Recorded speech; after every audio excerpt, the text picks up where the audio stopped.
साष्टांग नमन हे माझे गौरीपुत्रा विनायका, भक्तीने स्मरता नित्य आयुकामार्थ साधती.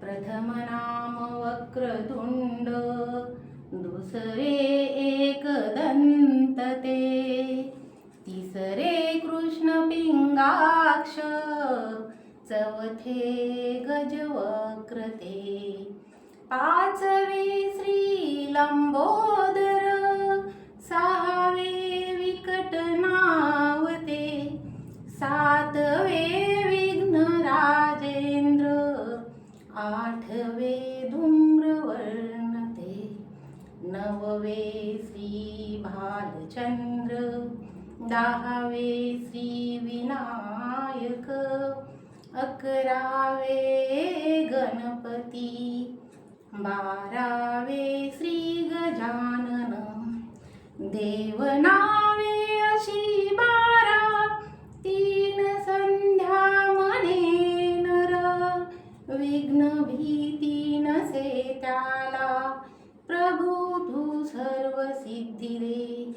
विद्यार्थ्याला मिळे विद्या, धनार्थ्याला मिळे धन, पुत्रार्थ्याला मिळे पुत्र, मोक्षार्थ्याला मिळे गती.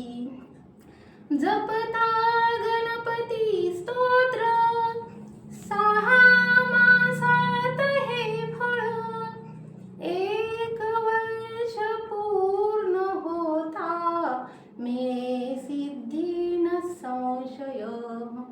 नारदानी रचिलेले झाले संपूर्ण स्तोत्र हे, श्रीधराने मराठीत पठण्या अनुवादिले. ओम गणपते नमः, ओम गणपते नमः, ओम गणपते नमः, ओम गणपते नमः. नमस्कार. बार्शी संचारच्या मिळून साऱ्याजणीमध्ये आपल्या सगळ्यांचं स्वागत. आज आपण सखी सम्राज्ञी हा भाग मैत्रिणींनो चालू केलेला आहे आणि आपल्यातल्याच मैत्रिणी आपल्यामध्ये येत असतात आणि त्या ज्या अर्थार्जन करतात, जे त्यांनी कौशल्य विकसित केलेलं आहे त्यांचे अनुभव आपण ऐकत असतो. असा हा सखी सम्राज्ञीचा कार्यक्रमाचा आजचा आपला हा दुसरा भाग आहे आणि आजच्या आपल्या या कार्यक्रमामध्ये आपल्यामध्ये आज आलेले आहेत ब्युटिशियन आहेत, सौंदर्य तज्ञ हेमा दीपक उपरे. तुमचं या ठिकाणी स्वागत. आणि आपल्या मिळून साऱ्याजणीमध्ये एक वर्षापासून आपल्या सोबत असणाऱ्या सौ ममता विकास कुरमुडे जैन हे आपल्यामध्ये आज आहेत. तुमचंही या ठिकाणी स्वागत. अशा दोन मैत्रिणी आपल्यामध्ये आहेत आणि त्या मैत्रिणींशी गप्पा मारायला आपल्याला खूप धमाल येणार आहे. कारण सौंदर्य तज्ञ म्हणजे ब्युटी पार्लर, ब्युटिशियन हे सगळे आपल्या जवळचे शब्द आहेत. प्रत्येक स्त्रीला प्रत्येकीला सुंदर असावं दिसावं असं वाटतं आणि सुंदर असणारी स्त्री जेव्हा ज्ञान समृद्ध करायचं आहे तेव्हा कम्प्युटर संगणकाचं युग आहे आणि ते माहिती घेण्यासाठी ती पण आज आसुसलेली आहे किंवा तिला पण माहिती घेण्याची आवड निर्माण झालेली आहे. तर ती माहिती पुरवणाऱ्या आणि सुंदर दिसण्यासाठीच्या टिप्स चांगल्या देणाऱ्या दोन मैत्रिणी आज आपल्यामध्ये आहेत. चला तर मग त्यांच्याशी संवाद साधूयात. मला सुरुवातीला हेमा असं सांगा की तुम्ही 16 वर्षापासून तुमचं हे पार्लर चालू केलेलं आहे, पण सगळ्यात सुरुवातीला पार्लर चालू करावं असं काय वाटलं? म्हणजे आवड होती का? आवड तर होतीच, पण आता कसं सगळ्यालाच गरज आहे त्या गोष्टींची, त्याच्यामुळं की बाबा चला आज ह्या जनरेशनमध्ये हे चालू आहे, वेगवेगळं काहीतरी शिकायला भेटते, ह्याच्याने मी पूर्ण पुढं चालू केलं आणि जाण्याचे प्रयत्न केले की बाबा नवीन वेगवेगळं काय शिकता येते का काय.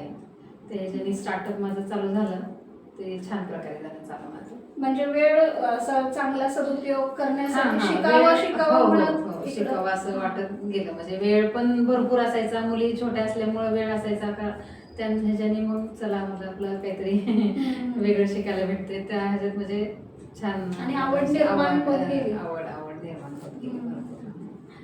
सध्या आपण बघतोय की सगळं म्हणजे प्रत्येक मैत्रिणीला मेकअप हा एक अविभाज्य हो. भाग झालेला आहे. खूप हा. म्हणजे आज मी हिचा मेकअप केला रे वा छान केलंय मला पण लगेच दुसऱ्या दिवशी की बाबा नाही मला पण असंच मेकअप खूप छान आहे खूप आवडला मलाही असंच करायचं आहे छान मेकअप मग त्या ह्याच्याने मला अजून जास्त की बाबा आपलं काहीतरी कला आहे ती लोकांपर्यंत जातीये आवडतीये ते मला अजून छान वाटत गेलं की बाबा करत गेले म्हणजे केलेलं काम जर इतरांना आवडत गेलं तर त्याच्यातला हुरूप पण वाढतो आणि करण्याची प्रेरणा मिळते.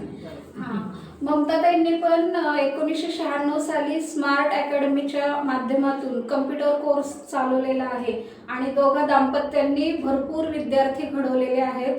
आणि एक काळ असा होता की त्यांचा म्हणजे सध्या त्या घरगुती आपण महिला म्हणल्यानंतर घरगुती कामाला घरच्या कामाला आपण जास्त प्राधान्य देतो त्यामुळं त्याच्यातून सध्या बाजूला आहेत परंतु त्यांच्याकडं 20 वर्षाचा एक अनुभवाचा ठेवा आहे कारण त्यांनी 20 वर्ष सतत हे स्मार्ट अकॅडमी कम्प्युटर चालवलेलं होतं सेंटर.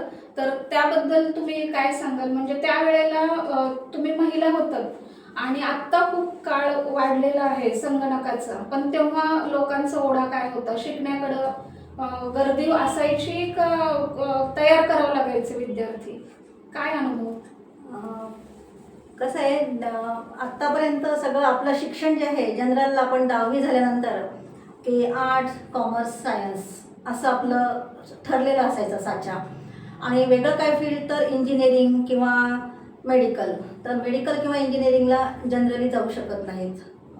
मुलांचं कसं आहे प्रत्येक आईवडिलांचा पण परिस्थिती किंवा पैशाचं हे सगळं बघितलं तर ते म्हणतात की मेडिकल किंवा इंजिनिअरिंग कॉस्टली जातं तर आपल्याला एक छोटासा मार्ग त्यांनी म्हणजे ह्या कम्प्युटरने आपल्याला काय केलं संगणकाने एक छोटासा पटकन सुसज्ज होण्याचा एक मार्ग दाखवला. कम्प्युटर जे आलं 1986 पासून आपल्याकडे भारतामध्ये त्याचं झालेलं आहे साम्राज्य पूर्ण 1986 पासून झालेलं आहे आणि आपल्याकडे आलं ते 89-90 याच्या पुढे. तर मी 92-93ला शिकले आहे 92-93ला शिकून त्याच्यानंतर मग माझं लग्न झाल्यानंतर मला असं एक डोक्यामध्ये आलं की आपण जर कम्प्युटर सेंटरचं जर जाळं पसरवलं समजा तर आपल्याला काहीतरी मुलांना नवीन पिढी घडवता येईल आणि तेव्हा खूप नवीन होतं कोणाला त्याचं काही ज्ञान नव्हतं काही माहिती नव्हती तर एक नवीन काहीतरी चालू करावं या उद्देशाने मी बार्शीमध्ये आल्यानंतर पहिल्यांदा इथे 2 इन्स्टिट्यूट होते बार्शीमध्ये. एक होतं ते ॲपटेक इन्स्टिट्यूट होतं आणि दुसरं होतं ते ऑनलाईन कम्प्युटर असे 2 होते. मग तिसरं कम्प्युटर सेंटरची जोड आम्ही इथे चालू केली आणि त्याच्यामध्ये मुलं म्हणजे एक इतकं वेगळं अट्रॅक्शन म्हणून येत होती की काय आहे हे म्हणजे काय कशा टाईपचं कसं शिक्षण आहे काय माहिती होतं सगळ्यांना माहिती होतं पण भीती भयानक असायची की खूप व्हास्ट असतं आपल्याला जमेल की नाही आणि त्याच्याकडे नाविन्य तर बघत होते. मग ते आत येऊन जेव्हा एन्क्वायरी येत होते की आत यायचे मॅडम कसं आहे काय आहे विचारायचे त्यांची भीती खूप असायची पण नाविन्यता तर खूप असायची की मला करायचा आहे कोर्स आणि ह्याच्यातनं काय काय होऊ शकतं हे जेव्हा त्यांना सांगितलं गेलं किंवा ते एन्क्वायरी केल्यानंतर त्यांना जर आपण सांगितलं मी आणि माझे मिस्टर दोघेही आम्ही त्यांना एन्क्वायरीचे पूर्णपणे व्यवस्थित त्यांना सांगायचो आणि त्यांच्या प्रत्येक प्रश्नाचं निरसन करून सांगायचो की तुम्ही का केलं पाहिजे कोर्स त्याचं काय फायदे आहेत काय तोट्यासहितही आम्ही सांगितलं त्यांना की तुम्ही हे करू शकता. तर त्या हिशोबाने ते म्हणजे ते तसे आमच्या एन्क्वायरीज वाढत गेल्या आधी आणि एन्क्वायरी नंतर मग ते एक जण ॲडमिशन घ्यायला येत होते आणि त्यांना इतका उल्हास निर्माण झाला त्यांच्यामध्ये की म्हणजे कम्प्युटर हे आपण करायलाच पाहिजे असं त्यांना वाटायला लागलं. मग ते एकमेकांना सांगत गेले की मी इथे कम्प्युटरला जातो इथे फार छान सांगतात माहिती देतानाच मॅडमचं इतकं सुंदर हे असतं पुढचं जे इम्प्रेशन असतं ते खूप छान सांगतात त्या की का करायचं बाबा काय आहे याच्यात नवीनतम काय आहे असं त्यांचं म्हणजे एक साचा होऊन गेला तो आणि ते एकमेकांमध्ये पसरत गेला ॲटोमॅटिकली. आणि आम्ही कुठेही ॲड वगैरे अशी काही केली नाही त्याची पब्लिसिटी माउथ टू माउथ अशीच एकमेकांना सांगतच असं. आम्ही इथे ॲक्च्युली दोघंही नवीन होतो तर त्या नवीन याच्यामधनं आम्ही कधीही पब्लिसिटी आमच्या याची केली नाही कुठल्याही पॅम्पलेटमधनं ह्याच्यामधनं फक्त ओघ वाढत गेला त्याचा की एकमेकांना सांगून कम्प्युटर म्हणजे कॉलेजच्या स्टुडंट्स वगैरे आल्या तर त्यांनी बघितलं, अरे इथे इथे आहे. आणि आमचं मेन लाईनला कॉम्प्युटर होतं डॉक्टर मोरे हॉस्पिटल समोर चाटे गल्लीमध्ये. तर तिथे असल्यामुळे येता जाता लोकांना दिसायचं, मग ते बाहेर लावलेले बॅनर वगैरे ते बघायचे, बोर्ड बघून आत येऊन डोकावून जायचे, मग काय आहे काय नाही, मग ते त्यांना उत्सुकता होऊन आलं होतं. तुम्ही खूप बरोबर सांगताय, कारण ह्या अनुभवामधून मी पण गेलेली आहे. कारण 99 साली DTPचा कोर्स करत होते, तेव्हा असंच वाटत होतं की कम्प्युटर शिकणं म्हणजे बापरे, क्लिक केलं की ते फंक्शन बदलतात. आता हे सगळं आपल्या स्मार्टफोनमुळे ते सगळं माहिती माहिती झालेलं झालंय, आहे. हो. पण क्लिक केल्यावर जर फंक्शन ते बदलत बदलतं. असतील तर ते करणं किती जबाबदारीचं काम आहे. हो. त्यामुळे DTP शिकताना पण असं आहे, बापरे, असं जे एक भीती होती संगणकाची, आता ते सगळ्यांच्या हातामधलं एक रोज वापरायची वस्तू झालेली आहे, आपण असं हो. म्हणू शकतो. हो. असंच ज्ञान हे मग तुम्ही म्हणता की आता म्हणजे शिकत गेले आणि आवडत गेलं आणि शिकत गेले, पण कुठली पण कला 16 वर्ष सतत करता आणि लोकांकडून चांगला प्रतिसाद मिळतो. त्यामुळं कुठली पण कला अशी वरवर नसते, कारण त्याच्यासाठी कठोर परिश्रम असतात, कष्ट असतात आणि त्याच्यासाठी खूप सखोल त्याची माहिती पण पाहिजे. कारण हे क्षेत्रच असं आहे की ह्याचे साईड इफेक्ट पण आहेत. कारण आता एखादी क्रीम चुकीची किंवा एखाद्या स्किनला जास्त प्रमाणात लावली तर हे सगळं अभ्यास करण्याची काय पद्धत आहे तुमची? तसं तर माझे गुरु सो कविता नेने मॅडम हे माझे गुरु आहेत. मी त्यांच्याकडनं म्हणजे शिकले तर एक त्यांचं शिकवण्याची पद्धत तर खूप छान असायची. आणि की बाबा कुठलं म्हणजे आता तुम्ही जसं म्हणलं की काही जर इचिंग वगैरे झालं, काही तर म्हणजे येणारा कस्टमरला वगैरे त्रास झाला तर म्हणजे त्यांनी इतक्या पद्धतीने ते समजून सांगितलेलं वगैरे की काही म्हणजे होत नाही त्या ह्याच्याने, फक्त आपण आपलं हे ठेवायचं वगैरे काळजीपूर्वक आणि अभ्यासू वृत्तीने. थोडा अभ्यास पण असेलच असतोच अभ्यास असतोच ते करावं. कारण असंच पार्लर चालवणं म्हणजे कसं, आता आपण म्हणतो की मेकअप करणं हे त्याच्यात भरपूर असे प्रकार पण त्याचा अभ्यास सखोलता. आता तर म्हणजे ट्रेंडिंगला तर भरपूर निघाले, PhD 3D वगैरे निघालेच आहेत ते. म्हणजे त्या मी 8-9-10 वर्षापूर्वी जे शिकले तर ह्याचं ट्रेंड जास्त काही नव्हतं. आता इथनं पुढे जेवढं ट्रेंड आहे ते सगळं ते HD मध्ये वगैरे ह्याचंच ट्रेंड आहे. मग त्याच्यात पण काही शिकायचं म्हणलं तर त्याचेही क्लास करून वगैरे त्यांनीही जेवढे म्हणजे तुम्हाला बाबा मेकअपमध्ये काही अजून शिकता येईल तर त्याचं कसं बेनिफिट वगैरे ते असं फार असं समजून सांगून वगैरे म्हणजे त्याच्यात पुढं जाण्याचं हे प्रयत्न चालू आहे. हे किती छान. म्हणजे आता आपण बघतो ना आपल्या सगळ्या मैत्रिणी, आता आपण मोबाईल घेऊन फिरतो त्यामुळे कुठं जाईल तिथं फोटो सेल्फी हा प्रकार तर खूप झालाय. त्यामुळे मेकअप पाहिजे असं पण झालेलं आहे.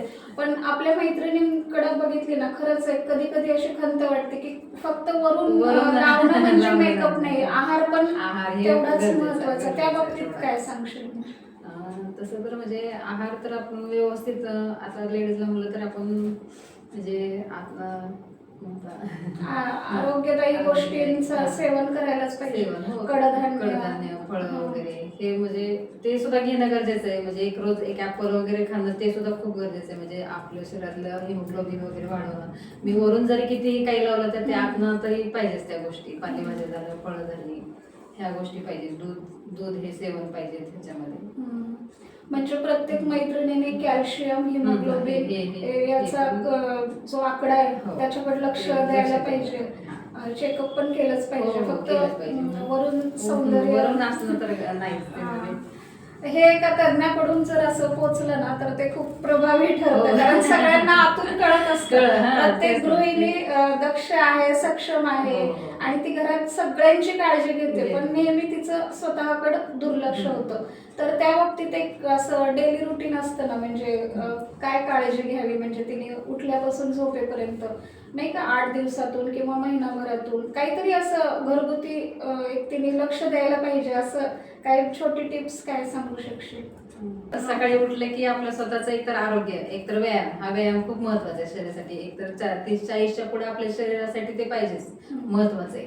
परत हार्मोन्स आपले चेंज होणं करणं, त्याच्यासाठी उठून सकाळी उठून जर आपला व्यायाम वगैरे झाला तर व्यवस्थित नाश्ता वगैरे, नाश्ता झाला की जेवण हे व्यवस्थित पाहिजेच 2च्या टायमिंगला वगैरे. मग म्हणजे आपलं रेग्युलर आहे ते व्यवस्थित ठेवणं. रात्री झोपण्यापूर्वी 1 ग्लास दूध पिणं हे तर फार महत्वाचं आहे. ही काळजी काळजी रोज घेणं. सातत्याने घेत राहिलं तर उपयोग आहे.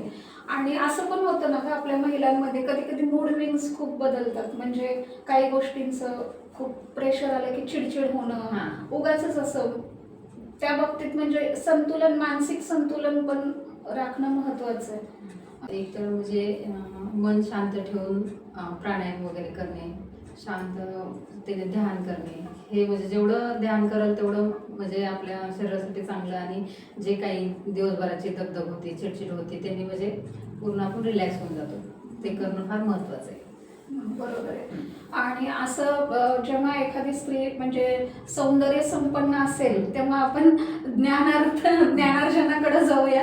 तर मग ताई मला सांगा की ज्ञान मिळवणं प्रत्येकीला आवडतं. तर आता प्रत्येक जण मोबाईलवर तर साक्षर झालेली आहे. म्हणजे घरातली गृहिणी, आपण मैत्रिणींसाठीच हा खास कार्यक्रम आहे. त्यामुळं मोबाईलवर साक्षर झालेली आहे आणि तिला कम्प्युटरचं म्हणजे संगणकाचं ज्ञान त्याच्यासोबत आलेलंच आहे. ते एकाच गोष्टीच्या दोन्ही बाजू आहेत. तर त्याच्यामध्ये अजून कुठले कुठले शिक्षणाचे काय काय प्रकार आहेत संगणकाचे? लँग्वेज आहेत, त्याबद्दल माहिती कोर्सेस द्या. बरेच आहेत. कोर्सेसमध्ये पण आता लँग्वेजेस आहे, वेगवेगळे पार्ट आहेत त्याचे. हार्डवेअर एक पार्ट आहे, म्हणजे कम्प्युटर तुम्ही पूर्ण डिसमेंटल करू शकता, पूर्ण मॅनेजमेंट करून बनवू शकता, तयार करू शकता. म्हणजे ते शिक्षणाचं एक वेगळा अंग म्हणलं जातं. जसं आपण सॉफ्टवेअर आणि हार्डवेअर असे दोन हे आहेत. गाणं ऐकतो म्हणजे ते एक सॉफ्टवेअर झालं. आणि गाणं तयार केलं ते कोणी केलं तर लता मंगेशकरने केलं. म्हणजे लता मंगेशकर हे त्याचं हार्डवेअर झालंय. मेन हार्डवेअर लता मंगेशकर आहे, की तिनं ते बनवलंय. ऍक्च्युअल तिचे स्वर जेव्हा हे झाले, आपल्याला ऐकायला तर खूप छान वाटतं गाणं, पण ते आपण सॉफ्टवेअर म्हणजे आपल्या याच्या थ्रू आपल्याला ते ऐकायला मिळतं. तर असे दोन प्रकार आहेत त्याच्यामध्ये, हार्डवेअर आणि सॉफ्टवेअर. तर ज्यांना ज्याच्यामध्ये आवड आहे, आता आपल्याकडे जे बनतात अभियंते जे बनतात ते कोणी हार्डवेअरमध्ये बनतात, कोणी सॉफ्टवेअरमध्ये बनतात. तर हार्डवेअर म्हणजे त्यांनी जडणघडण करायची कम्प्युटरची, आणि सॉफ्टवेअर म्हणजे जे आपण आता रोज जे चालवतो ते.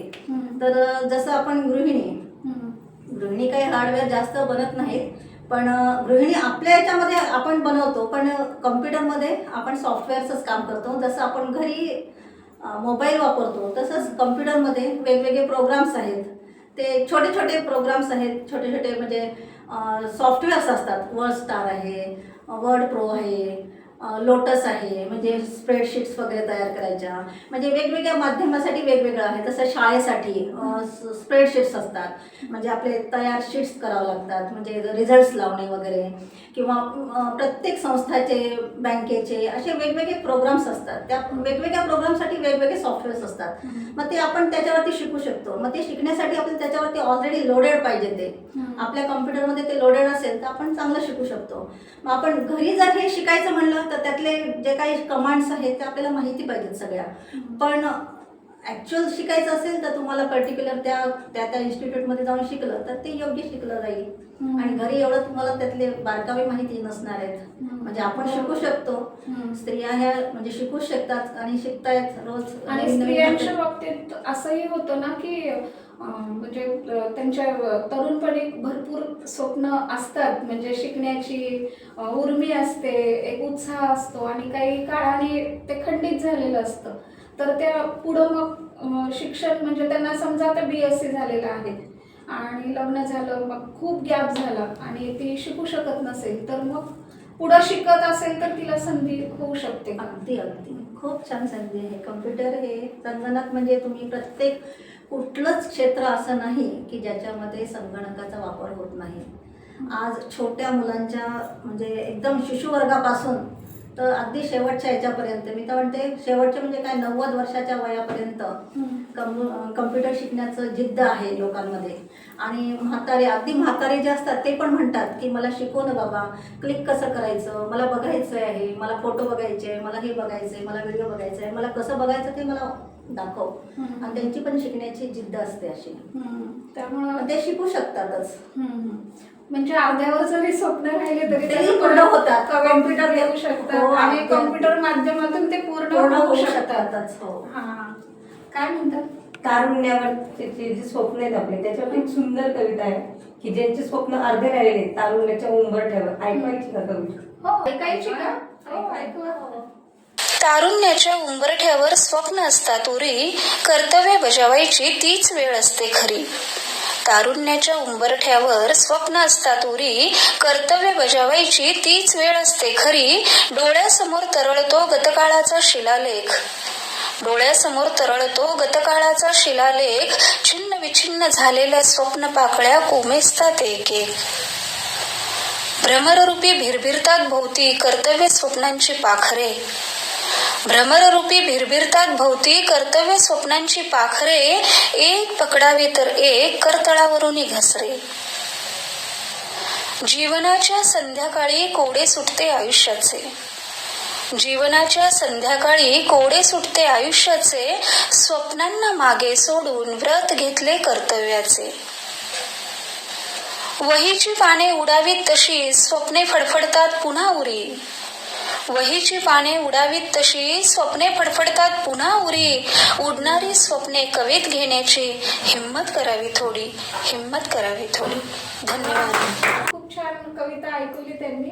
आता हे आपल्या छान गप्पा सुरूच आहेत, तर आपल्या काही मैत्रिणींना पण तुम्हाला प्रश्न विचारायचे आहेत. हेमाताई, माझा एक तुम्हाला प्रश्न आहे. सौंदर्य प्रसाधनाची काळजी कशी घ्यायची? काळजी घ्यायची म्हणजे जे काही तुम्ही एकदा प्रोडक्ट्स आणताल बाहेरून जे आणतात त्याची एक्सपायरी डेट वगैरे एकतर चेक करून घ्यायची. 12 महिन्यापर्यंत ते यूज करा. त्याच्यानंतर जर असेल तर ते यूज करायचे नसतेच. आणि आता खूप जण म्हणतात की ते क्रीम्स वगैरे आपण आणून फ्रीजमध्ये ठेवली की ते राहते, असं काही तो प्रकार नसतो. तो बाहेरही ठेवून व्यवस्थित राहते. फक्त 12 महिन्याच्या आत त्याची एक्सपायरी असते, ते यूज करून करू शकतो आपण ते. माझा प्रश्न ममताताईंना आहे. ते त्यांनी स्वतःहून शिकणं चांगलं का तुमच्याकडे येऊन त्यांनी शिकणं गरजेचं आहे? शिकता येतं, पण त्यातलं मेन जे काही आहे तेवढंच त्यांना माहिती होतं. त्यातले बारकावे वगैरे जे काही आहेत ते जर शिकायचे असतील तर आपल्याला प्रॉपर वेने जाणं गरजेचं आहे. म्हणजे पर्टिक्युलर एखादा कोर्स केला तर त्यांनी बेसिक जरी कोर्स केला तरी त्यांना ते कळू शकतात. आणि तिथं जे टीचर्स टीच करतात ते बरोबर त्या ह्यानं सांगणार आहेत की कोर्समध्ये बारकावे सांगितले जातात. आणि त्यामुळे त्यांनी जर घरून केलं तर ते जे छोटे छोटे कमांड्स म्हणा जे काय आहेत ते त्यांना कळणार नाही. आपण बघतो आहोत की आता हा सगळा एवढा 16 वर्षाचा पार्लर म्हणजे चालवते आणि भरपूर अनुभव पण आहे आणि विद्यार्थी घडवणं हे सगळं आहे. मग हे सगळं करत असताना सपोर्ट सिस्टीम पण तेवढी पाहिजे ना. सक्षमता कुठून तरी स्रोत येत असतो, त्याच्याबद्दल काय सांगशील? म्हणजे प्रत्येक जणांच्या तर म्हणजे म्हणलं जातं की एक पुरुषाच्या मागं स्त्री असते किंवा स्त्रीच्या मागं पुरुष असतो, तो की पुढे येतो.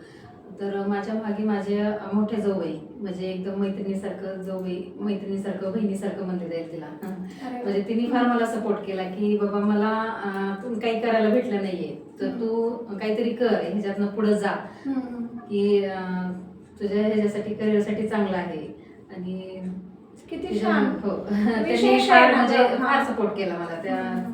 त्यांचं त्याच्यात मी त्यांचं पण फार आभार मानेल की मी त्यांच्यामुळे आज मी एवढी पुढे आहे आणि एवढे वर्ष माझं पार्लर चालू आहे ते त्यांच्या सपोर्टमुळं. म्हणजे सपोर्ट म्हणलं तरी की एक सांगणं की बाबा नाही तू हे कर, आज ते कर, आज हे शिकायला वेगळं आहे, हे कर, असं हे कोणीतरी बोललं मागून की छान वाटतं. आणि त्या ह्याच्याने मी पुढं शिकत गेले. नाही, बरोबर आहे. एक स्त्री माग एक स्त्री उभारणं ही तर खूप मोठी गोष्ट आहे आणि प्रगतीला मग तर थांबणं शक्यच नाहीये.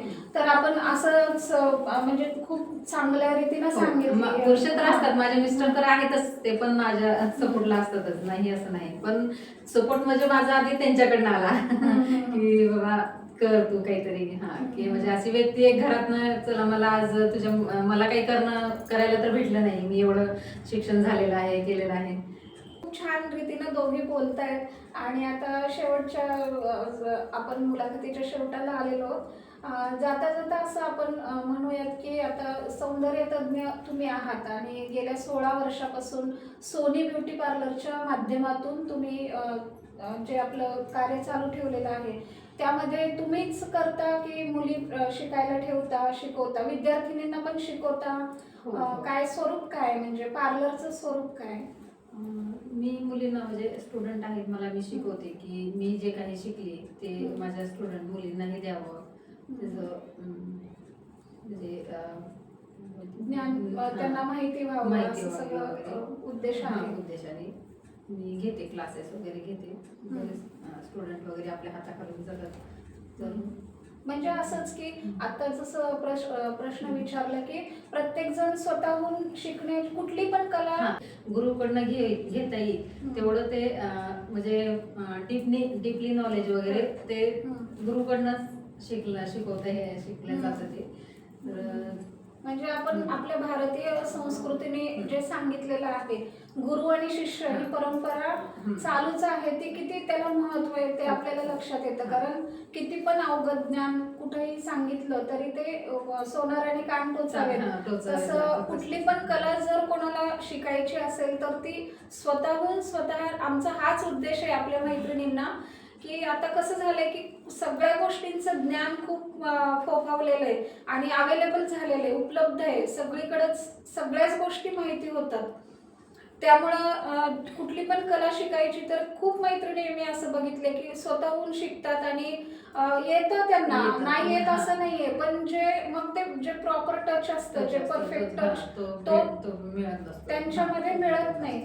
आणि हाच उद्देश आपल्या सखी सम्राज्ञीच्या प्रत्येक भागामधून आहे की ज्या तज्ज्ञ मैत्रिणी आपल्यामध्ये येतात तर त्यांच्याशी संवाद साधण्याचा पण हाच उद्देश आहे की मैत्रिणींनी कुठली पण कला स्वतःहून न शिकता थोडंसं आपल्यापेक्षा जास्त त्यातले कोण तज्ज्ञ असतील तर त्यांच्याकडे जाऊन निदान एक 10 दिवसाचा 1 महिन्याभराचा तरी क्लास करावा. आणि जे आपण म्हणतो की आता आपणच बघतो की घरात आपल्याला तिखट मीठ जरी काही बनवायचं असेल वर्षाचं तरी आपण आजी लोकांना आपल्या जुन्या लोकांना विचारावं अशी ही पण पद्धत आहे आपल्याकडे.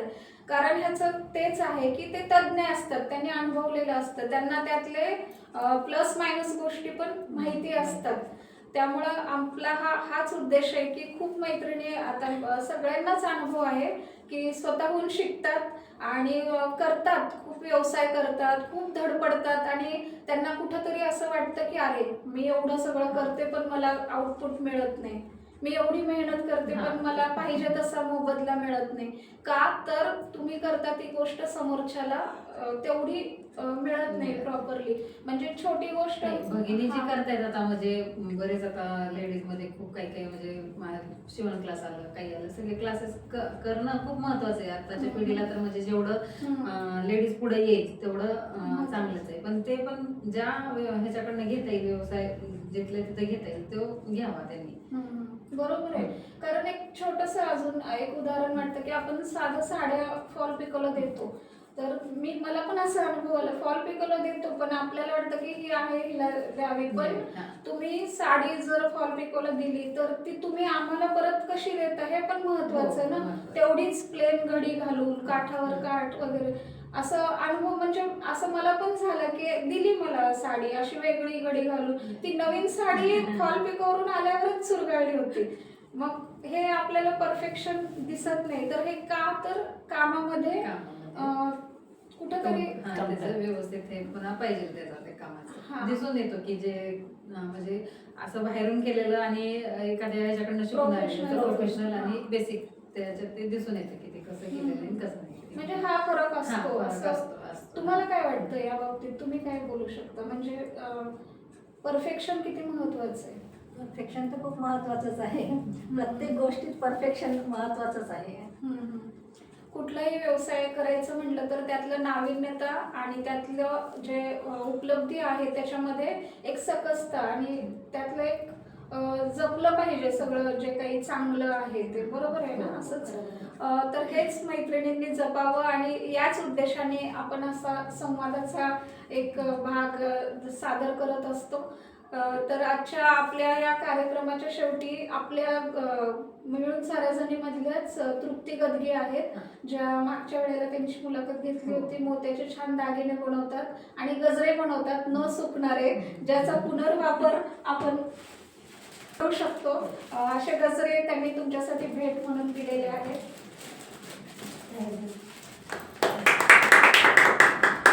शेवटी जाता जाता एका वाक्यात आपण मैत्रिणींना काय सांगाल? हेच की सुंदरता आतूनही असते, बाहेरूनच दिसणं महत्वाचं नसतं. आतून पण आपण आपल्या शरीराची काळजी वगैरे घेतली पाहिजे जेणेकरून जसं की मी सांगितलंच आधी की व्यायाम करणे वगैरे बरोबर आहे. हां, तुम्ही काय सांगाल ममता ते? शिक्षणाला मर्यादा नाही आहे. शिक्षण हे अमर्यादित आहे. अगदी शेवटच्या क्षणापर्यंतही आपण शिकू शकतो. त्यामुळे संगणकच काय, आपण काहीही शिकू शकतो. रोज आपण शिकतोच आहोत, प्रत्येक क्षणाला शिकतो आहोत. तर संगणक काहीच हे नाही आहे. तुम्ही संगणक शिकूच शकता आणि सगळ्यांनी शिकण्याचं अधिकारच आहे. म्हणजे तो संगणक प्रत्येकाच्या हातात आहेच का ऑलरेडी, आणि सगळ्यांनी त्याच्यावर कमांड ऑलरेडी मिळवलेली आहे. त्यामुळे वेगळं काही सांगायची गरजच नाही आहे. खूप छान, दोन्ही मैत्रिणींनी खूप छान सांगितलं. हेमा या सौंदर्य तज्ज्ञ आहेत, त्यांनी सांगितलं की प्रसन्नता आतून असते. प्रसन्न मन, आपल्या रामदास स्वामींनी पण सांगितलेलं आहे, मन करारे प्रसन्न सर्व सिद्धीचे कारण. त्यामुळे प्रसन्न मन ठेवायचं असेल तर ज्ञान मिळवणं आवश्यक आहे, कारण आतून आपण ज्ञानानेच स्वच्छ होत असतो. त्यामुळे ममता त्यांनी सांगितलं तसं शिक्षण कुठल्याही वयात कधीही आपण घेऊ शकतो. त्यामुळे शिकत राहिलं तरच मग आतून आपण स्वच्छ होत राहतो आणि मन जेव्हा फ्रेश राहतं तेव्हा वरून आपोआपच तो गुलामा येतोच. त्यामुळं सगळ्या मैत्रिणींना हा गप्पांचा मेळा सखी सम्राज्ञीचा भाग दुसरा कसा वाटला नक्की कळवा. पुन्हा भेटूयात आपण नवीन मैत्रिणींसह. तोपर्यंत धन्यवाद.